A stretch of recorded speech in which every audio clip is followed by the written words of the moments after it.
د چمن په ښار کې د سروې په نامه یو نوی بیایابي شروع شوې ده. دوستانو دوه انجونې دوه الکوان په تورو شو موټر کې راسي د ګیټ و مخ ته ودرېږي چې پوښتنه ځینې وکړي انجونې کور ته راسي څه کوئ؟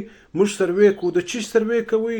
بس هېڅ کاپي او قلم ورسره دی، د زنانو د شناخت کارټو لمبرونه د موبایلو لمبرونه ولیکي موږ سروې کوو.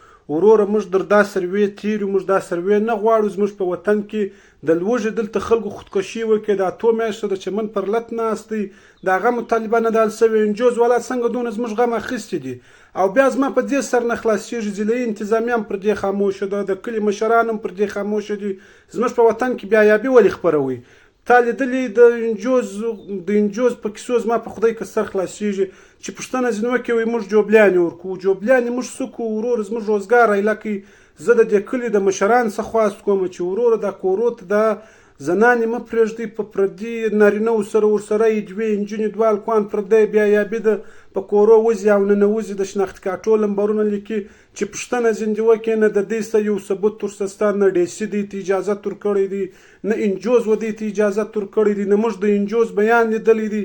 دا څنګه سروې ده؟ زموږ د پښتنو په دغه سیمه کې د وروره څوک بیایابي نه خپروي. پر دې د انتظامیه اکشن واخلي، پر دې د کلي ځوانانو مشران اکشن واخلي. هېڅ یو څوک راسي په تورو چشو موټر کې، خدای پار دی د تورو چشو په موټر کې په خدای که اوس ما سروې لیدلې ده چې خلک د تورو چشو په موټر کې سروې وکړي. سروې وي خو به نو خپل ټیم و، انتظامیه به ورسره وه، سکیورټي ګارډ به و، سوپروایزر به یې معلوم و، ایریا کوارډینیټر به یې معلوم و. نه بس دوې انجونې دوه الکوان په تورو چشو موټر کې د ګیټ مخ ته ودرېږي. کور زنانو له ورسې ویستې شناخت کارټونه راکړئ، نمبرونه راکړئ، د موبایل نمبرونه راکړئ، دې ته موږ جوبلیانې درکوو.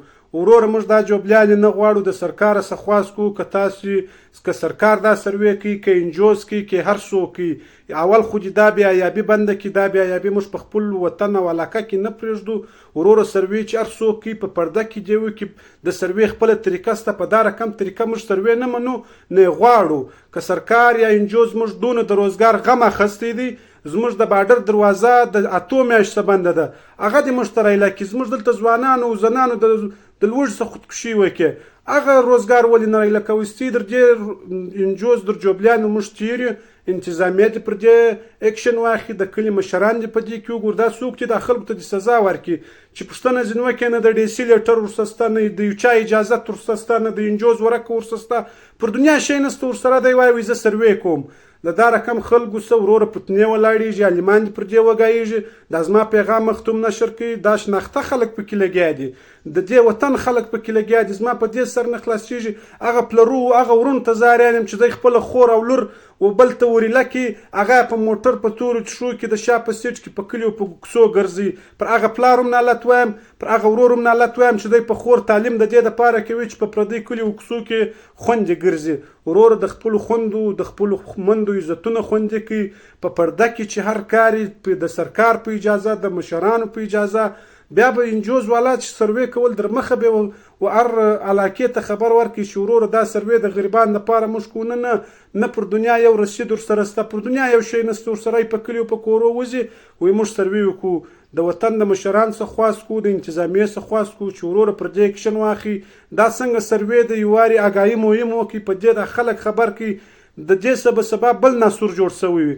زموږ د وطن د روزګار مسله را حل کړي. موږ د هغه روزګار د مسلې څخه د باډر د دروازې څخه خلک د لوږې مړه سو. موږ جوبلیانې څه کوو؟ ټیک دی جوبلیانې به چند مسکینان ماشومان به د هغو به ورته ضرورت وي. هغه پولیو والا لیکلي دي، پولیو والا اسپتال ته ورستوی شي، د پولیو په ذریعه په بل ذریعه باندې هغه خپل جوبلیانې درلاسه کولی شي. دا چیش دی په تورو چشو موټر کې انجونې الکوان راسي د ګیټ مخ ته سروې کوي. وروره د وطن مشران دې په دې کې وګوري. زموږ وطن ته یو بله بیایابي را روانه ده. موږ دغه بیایابي نه قبلو. وروره که هر څوک زموږ د روزګار دونه غم اخیستی دی، یا زموږ د نسو دونه غم اخیستی دی، یا زموږ د مستقبل دونه غم اخیستی دی، هغه دې وروره موږ ته د چمن باډر دروازه را خلاصه کړي. بس موږ دا هم روزګار دی، دا زموږ هر شی دی. دغه پیغام مخته نشر کړي چې در د انجوز والا، در دې مشرانو، در ډیسي درېسي، در دې ټولو پورې ورسېږي چې وروره په دا سروې موږ ته سر اخلاص کړي. دا اوس سروې ده که تاسو زموږ په وطن کې بیایابي خپروئ.